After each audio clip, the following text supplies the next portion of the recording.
5 jobs. None of them require a traditional college degree. The lowest paying one on this list starts near $90,000 a year. Number 1 on this list earns more than most surgeons. Without a medical degree, we are counting down from 5. All salaries come from the Bureau of Labor Statistics. Here is how we build this list. Median salary data comes from the Bureau of Labor Statistics. Using the most recent occupational employment figures, we verified ranges against current job postings. We filtered out the obvious careers. No surgeons, no software engineers, no lawyers. What remained were roles that pay exceptionally well and that almost nobody talks about. We ranked by median annual salary from lowest to highest. Number 1 has the widest salary range on this entire list. Number 5. Elevator installer and repairer. The Bureau of Labor Statistics reports median annual pay at $97,000. The top quarter of earners clear $130,000. Your job is to install, maintain and repair elevators, escalators, and moving walkways. You work in commercial towers, hospitals, airports, and transit stations. The work is technical. You read blueprints, manage hydraulic systems, and perform safety inspections. Here is the surprising detail. You do not need the 4-year college degree. The standard entry path is a 4-year apprenticeship run by the National Elevator Industry Education Program or the International Union of Elevator Constructors. You earn a wage from your first week. By year 4, you are fully qualified. The physical demands are real. You work in cramped vertical shafts. You lift heavy machinery in awkward positions. You manage live electrical systems at height. The Bureau of Labor Statistics projects 3% job growth through 2034. That is about average for all occupations. But the existing workforce is aging, and retirements are opening up positions steadily. Union membership means set wages, strong benefits, and predictable advancement. If you prefer working with your hands over working at the desk, and you want a clear path to 6 figures without a university degree, this career deserves serious attention. Number 4. Radiation therapist. Median annual pay is $98,000. The top of the range approaches $120,000. Radiation therapists operate the machines that deliver targeted radiation to cancer patients. The equipment is large and precise. Your role is to position patients correctly, program treatment parameters, and verify that the radiation reaches the right tissue. You work closely with oncologists, medical physicists, and nurses. Accuracy is not optional. To enter this field, you need an associate degree, roughly 2 years of study. After that, you sit for the American Registry of Radiologic Technologists exam. Most states require licensure on top of that. The emotional weight is real. You work with patients through difficult stages of treatment. Not everyone can sustain that exposure. Those who can are well compensated. The labor market outlook is strong. The Bureau of Labor Statistics projects 9% growth through 2034. That is well above the national average. An aging population and improvements in cancer screening are driving demand higher. This is a healthcare career with a shorter training runway than most. The path from zero to employed runs about 2 years. That combination of pay and time to qualify is hard to match in medicine. Number 3. Nuclear power reactor operator. Median pay is $99,000 a year.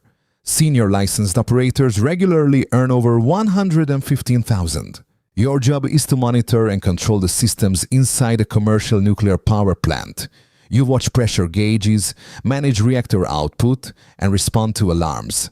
If something triggers, you diagnose the cause and respond according to procedure. You do not design the reactor, you run it. Here is what surprises most people who hear this. You can pursue this career with a high school diploma. The training is long and demanding. New operators spend years in site-specific programs at their assigned plant. Then they must pass the licensing exam administered by the Nuclear Regulatory Commission.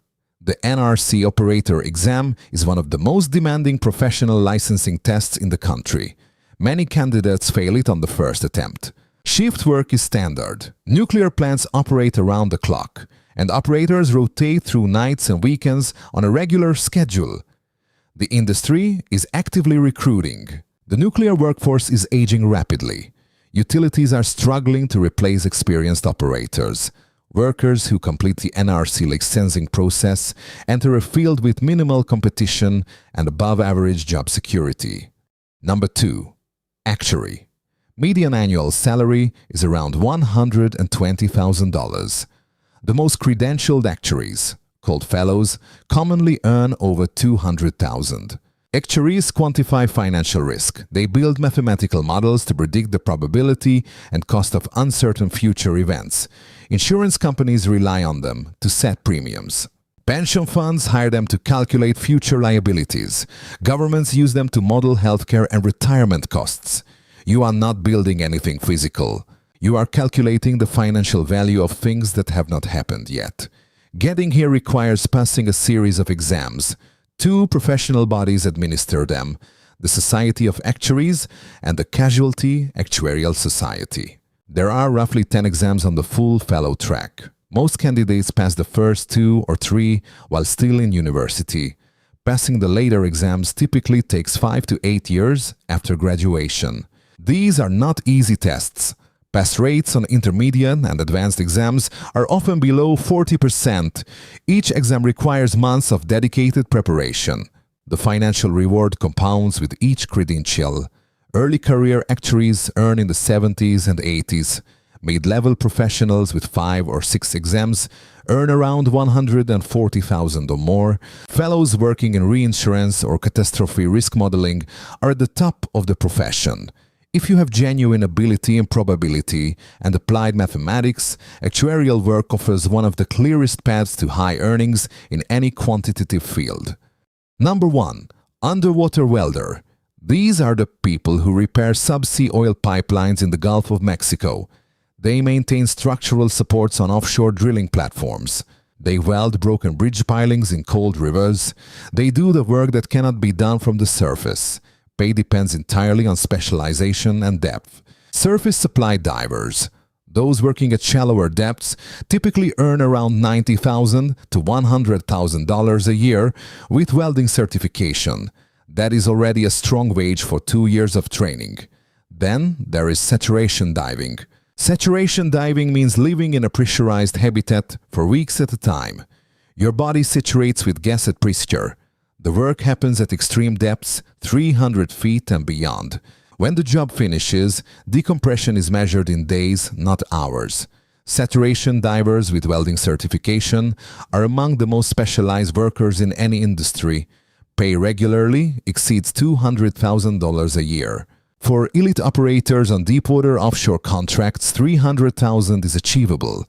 The path is approximately 2 years. 1 year of commercial diving training at an accredited program, followed by welding certification. The earnings per year of training ratio is nearly unmatched in any skilled trade. The risks are real. Decompression sickness can cause permanent joint damage or neurological injury. Equipment failure at depth is life-threatening. The physical toll accumulates. Most saturation divers retire in their 40s. But the earning potential is genuine. Saturation welders are among the highest-paid non-degree workers in any industry in the world. 5 jobs. None of them appeared in any career counselor's presentation. The elevator installer reaches nearly 6 figures through a 4-year apprenticeship. The nuclear reactor operator earns over $100,000 with a high school diploma and years of specialized training. The radiation therapist enters a strong healthcare salary in about 2 years. The actuary builds toward $200,000 through years of past exams. The underwater welder reaches $300,000 with roughly 2 years of certifications. The assumption that high pay requires a long university path is not always accurate. The careers that pay best are often the ones with different barriers: physical risk, technical difficulty, the discipline to pass genuinely hard exams. That is what this list shows. The jobs nobody talks about are sometimes the ones that pay the most. If you found this useful, subscribe. We publish financial math, career data, and economic breakdowns every week. Drop a comment with the career you want us to cover next. This video is for educational and entertainment purposes only. Salary data is sourced from the Bureau of Labor Statistics and linked in the description.